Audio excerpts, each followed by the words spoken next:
আপনি কি জানেন এই ফেব্রুয়ারিতে ইউটিউব এমন কিছু আপডেট এনেছে যেগুলো আপনার চ্যানেলের পুরো গেমটাই বদলে দিতে পারে। 5টা আপডেট, 5টা আলাদা আলাদা দিনে, এবং প্রতিটাই আপনার কন্টেন্ট স্ট্র্যাটেজিতে সরাসরি প্রভাব ফেলবে। কিন্তু সমস্যা হলো বেশিরভাগ ক্রিয়েটর এখনো এই আপডেটগুলো নিয়ে কথাই বলেনি, হয়তো জানেই না, আর জানলে হয়তো আপনারা পিছিয়ে পড়বেন। আর বিশেষ করে 5 নম্বর আপডেটটা, সেটা শুনলে আপনি একটু চিন্তায় পড়ে যেতে পারেন, কারণ এটা সরাসরি আপনার ওয়াচ টাইমে আঘাত করতে পারে।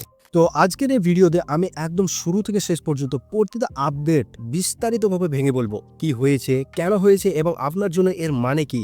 তো ভিডিওটা শেষ পর্যন্ত দেখুন, মাঝপথে বন্ধ করলে কিন্তু মিস করবেন।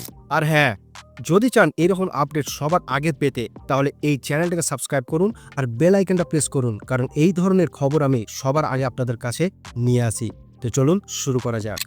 তো প্রথম আপডেটটা এসেছে 2 ফেব্রুয়ারি 2026-এ। এর নাম হলো ভার্টিক্যাল লাইভ চ্যাট ট্রান্সলেশন। এখন এটা বুঝতে হলে একটু পিছনে যেতে হবে। ইউটিউব গত কয়েক বছর ধরে একটা জিনিস নিয়ে কাজ করছে, আর সেটা হলো ভাষায় বাধা দূর করা। মানে আপনি বাংলায় ভিডিও বানান, কিন্তু একজন জাপানি দর্শক যেন সেটা বুঝতে পারেন, এই লক্ষ্য নিয়ে ইউটিউব কাজ করছে। সেই জন্যই আগে এসেছিল অটো ডাবিং ফিচার্স, যেখানে আপনার ভিডিও এআই দিয়ে অন্য ভাষায় ডাব হয়ে যায়, আপনাকে আলাদা করে কিছু করতে হতো না। এবার থেকে সেই একই চিন্তা থেকে এলো লাইভ চ্যাট ট্রান্সলেশন। ধরুন আপনি একটা ভার্টিক্যাল লাইভ করছেন, হাজার হাজার দর্শক আসছে, কিন্তু সবাই তো বাংলায় কমেন্ট করছে না। কেউ ইংরেজিতে, কেউ হিন্দিতে, কেউ হয়তো আরবিতে লিখছে। আগে কি হতো, আপনি বুঝতেই পারতেন না তারা কি বলছে, রিপ্লাই দেওয়া তো দূরের কথা। এখন কি হবে, এখন সেই কমেন্টগুলো রিয়েল টাইমে অটোমেটিক আপনার ভাষায় ট্রান্সলেট হয়ে যাবে, আপনি বুঝতেই পারবেন এবং রিপ্লাই করতে পারবেন। এটা শুনতে ছোট মনে হচ্ছে, কিন্তু এর ইম্প্যাক্ট অনেক বড়। ভাবুন একবার, আজকে আপনার অডিয়েন্স হয়তো শুধু বাংলাদেশ বা ভারতে, কিন্তু এই ফিচারের কারণে কাল থেকে একজন আমেরিকা, একজন ব্রিটিশ, একজন মালয়েশিয়ান দর্শক আপনার লাইভে এসে কমেন্ট করতে পারবে, এবং আপনি তাদের সাথে কথাও বলতে পারবেন। এর মানে কি হলো, ভবিষ্যতে ইউটিউব ক্রিয়েটরদের অডিয়েন্স আর একটা দেশে সীমাবদ্ধ থাকবে না, পুরো পৃথিবীটাই আপনার অডিয়েন্স হতে পারে। তাই এখন থেকে লাইভ স্ট্র্যাটেজিতে গ্লোবাল থিঙ্কিং রাখুন। এবার দ্বিতীয় আপডেটটা এসেছে 3 ফেব্রুয়ারি 2026-এ। এটার নাম হলো supervised account direct parent sign up. এটা বুঝতে হলে আগে একটু প্রেক্ষাপট বোঝা দরকার। আজকের দিনে বাচ্চারা ইউটিউব দেখে, এটা বাস্তবতা, কিন্তু সমস্যা হলো ইউটিউবে ভালো কন্টেন্টের পাশাপাশি অনেক এমনও কন্টেন্ট আছে যা বাচ্চাদের জন্য একদম উপযুক্ত না, আর অভিভাবকরা সবসময় পাশে বসে নজর রাখতে পারেন সেটা দিয়ে। আর এই সমস্যার সমাধান হিসেবে ইউটিউব আগে থেকেই কিডস অ্যাপ ছিল, কিন্তু সেটা আলাদা অ্যাপ এবং আলাদা ঝামেলা। এবার ইউটিউব বলছে আলাদা অ্যাপের কোনো দরকারই নেই, আপনি সরাসরি আপনার ফোন থেকে বাচ্চার জন্য একটা সুপারভাইজড অ্যাকাউন্ট খুলতে পারেন। সেই অ্যাকাউন্টে কোন কন্টেন্ট দেখাবে, কতক্ষণ দেখতে পারবেন, আর সব আপনি কন্ট্রোল করবেন। এটা ইউটিউবের একটা বড় একটা চাল। তারা একটা পারিবারিক ইকোসিস্টেম তৈরি করতে চাইছে, যেখানে পুরো পরিবার একই প্ল্যাটফর্মে থাকবে, কিন্তু আলাদা আলাদা অভিজ্ঞতা নিয়ে পারবে। মানে আলাদা আলাদা অভিজ্ঞতা তাদের থাকবে। এখন এটা ক্রিয়েটর হিসেবে আপনার জন্য কি মানে রাখে, সহজ হিসাব, যত বেশি বাচ্চা এবং পরিবার এই প্ল্যাটফর্মে আসবে, তত বেশি কিডস কন্টেন্ট, ফ্যামিলি কন্টেন্ট এবং এডুকেশনাল কন্টেন্টের চাহিদাও বাড়বে। আপনি যদি এখন এই ক্যাটাগরিতে কন্টেন্ট বানান, তাহলে আগামী দিনে আপনার চ্যানেলের গ্রোথ হওয়ার সম্ভাবনা অনেকটা বেশি হয়ে যাবে। এবার তৃতীয় আপডেটটা এসেছে 4 ফেব্রুয়ারি 2026-এ। নাম গ্রিড ভিউ সাবস্ক্রিপশন ট্যাব।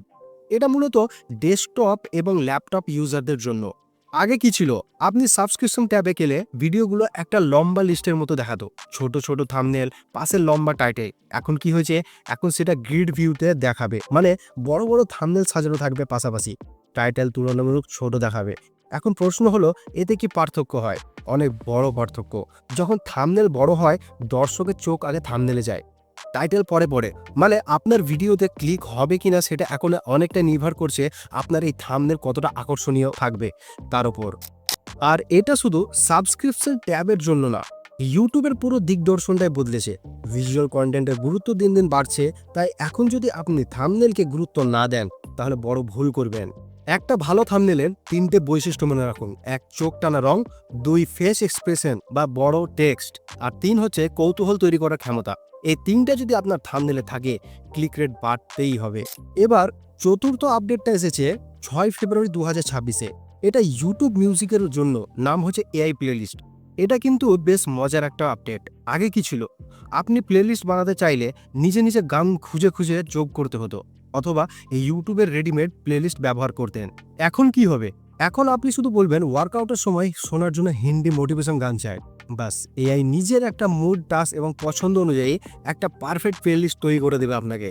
এটা দেখে বুঝতে পারবেন ইউটিউব শুধু ভিডিও প্ল্যাটফর্ম হিসেবে থাকতে চায় না, তারা পুরো এন্টারটেনমেন্ট ইকোসিস্টেম হতে চাইছে এবং এআই এখন সেই ইকোসিস্টেমের একটা কেন্দ্র। এর মানে ভবিষ্যতে ইউটিউব মিউজিকে এআই এর ব্যবহার আরো বাড়াবে, আর যারা মিউজিক কন্টেন্ট বানান তাদের জন্য এটা একটা খুব বড় সুযোগ। এবার আসুন সবচেয়ে গুরুত্বপূর্ণ আপডেট, 5 নম্বর আপডেট এসেছে 9 ফেব্রুয়ারি 2026-এ। নাম হচ্ছে কনভারসেশন এআই টুল, এবং এটাই সেই আপডেট যেটা নিয়ে আমি শুরুতে বলেছিলাম অনেক ক্রিয়েটরের জন্য এটা চিন্তার কারণ হতে পারে। আগে বুঝুন এটা কি। আপনি একটা লং ভিডিও বানিয়েছেন, ধরুন 20 মিনিটের একটা টিউটোরিয়াল বা 30 মিনিটের একটা ব্লগ। এখন দর্শক সেই ভিডিও খুললো, ভিডিও নিচে একটা এআই টেক্সট বক্স আছে, চ্যাট বক্স আছে। দর্শক টাইপ করলো এই ভিডিওটা সংক্ষেপে কি বলছে। এবার এআই সাথে সাথে পুরো ভিডিওর সারাংশ দিয়ে দিবে, মানে ডিটেলসটা সেখানে দিয়ে দিবে পয়েন্ট বাই পয়েন্ট। দর্শক আবার জিজ্ঞেস করলো 5 নম্বর পয়েন্টটা আর একটু বুঝিয়ে দাও, এআই বুঝিয়ে দেবে। এমনকি দর্শক প্রশ্ন করতে পারে এই ভিডিওতে কোন জায়গায় ফোন সেটিংসের কথা বলা হয়েছে, এআই বলে দেবে 8 মিনিট 32 সেকেন্ডে। এখন সমস্যাটা কোথায়? সমস্যাটা অনেক বড় বন্ধু। একটা বড় অংশের দর্শক এখন ভিডিও না দেখে শুধু এআই কাছ থেকে সারাংশটা নিয়ে চলে যাবে, মানে ডিটেলসটা নিয়ে চলে যাবে। কারণ মানুষ চায় দ্রুত তথ্য। 20 মিনিটের ভিডিও দেখার চেয়ে 30 সেকেন্ডের সারাংশ পাওয়ার কাছে তাদের কাছে বেশি সুবিধাজনক। এর ফলাফল কি হলো? আপনার ওয়াচ টাইম কমবে। ওয়াচ টাইম কমলে ইউটিউব রিচ কম দেবে, রিচ কমলে ভিউ কমবে, আর ভিউ কমলে আয়ও কমে যাবে। এটা একটা চেন রিয়াকশন। তাহলে কি করবেন? এখানে আসল স্ট্র্যাটেজি। আপনাকে এমন কন্টেন্ট বানাতে হবে যেটা এআই সারাংশ দিতে পারবে, কিন্তু দর্শক তবুও পুরো ভিডিওটা দেখবে। কিভাবে? 3টা উপায় আছে। প্রথমত, গল্প বলুন, শুধু তথ্য দেবেন না, তথ্যর সাথে গল্প মেশান, নিজের অভিজ্ঞতা শেয়ার করুন। এআই গল্পের সারাংশ দিতে পারবে কিন্তু গল্পের অনুভূতি দিতে পারবে না। দ্বিতীয়ত হচ্ছে এন্টারটেনমেন্ট যোগ করুন।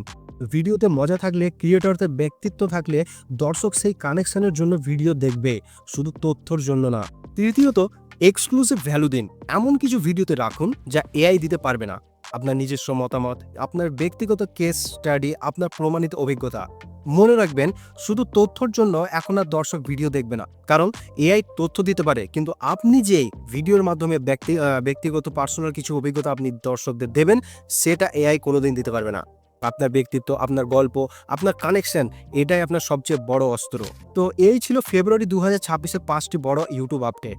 সংক্ষেপে বললে, লাইভ চ্যাট ট্রান্সলেশন মানে গ্লোবাল অডিয়েন্স, সুপারভাইজ অ্যাকাউন্ট মানে ফ্যামিলি কন্টেন্টের সুযোগ, গ্রিড ভিউ মানে থাম্বনেলের উপর গুরুত্ব বাড়লো এবার, এআই প্লেলিস্ট মানে মিউজিকে এআই এর ভবিষ্যৎ, আর কনভারসেশন টুল, এআই টুল মানে আপনাকে এখন শুধু তথ্যর বাইরে গিয়ে ভাবতে হবে। এখন আপনি বলুন এই 5টার মধ্যে কোন আপডেটটা আপনার কাছে সবচেয়ে গুরুত্বপূর্ণ মনে হলো? আর 5 নম্বর আপডেটটা নিয়ে কি আপনিও একটু চিন্তা করেছেন? কমেন্টে জানান। আমি প্রতিটা কমেন্ট পড়ি। ভিডিও যদি কাজের মনে হয় তাহলে একটা লাইক দিয়ে যান, যাতে এই ধরনের ভিডিও বানাতে আমি আরও উৎসাহ পাই। আর যারা এখনও সাবস্ক্রাইব করেননি, এখনই করুন, কারণ বেলটা অন রাখুন। কারণ ইউটিউবে পরবর্তী আপডেট কখন আসবে জানি না, কিন্তু যখন আসবে আপনি সবার আগে জানতে পারেন। আবার দেখা হবে নতুন ভিডিওতে নতুন আপডেট নিয়ে। ততক্ষণ ভালো থাকুন, সুস্থ থাকুন।